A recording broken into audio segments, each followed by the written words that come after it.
Hi, welcome to Richard Kabili YouTube channel, and for today's tutorial, I will be teaching you on how to enable and disable drag number to number in advanced gestures voice control on iPhone X. But first, kindly subscribe to this channel and don't forget to hit the subscribe button and the bell to notify you for the new updates. And let's start.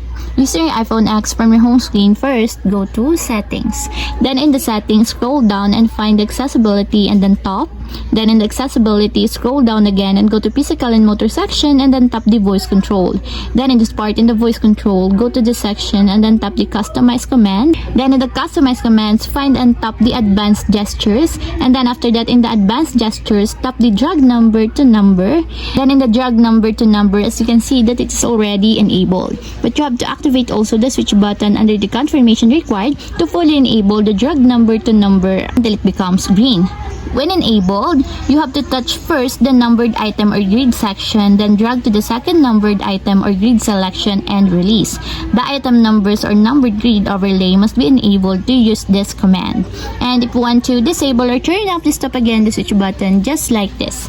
And that's it, we have successfully enabled and disabled drag number to number and advanced gestures voice control on iPhone X. If you have a question, can comment down below and don't forget to hit the subscribe button and the bell to notify you for the new updates. And thank you for watching.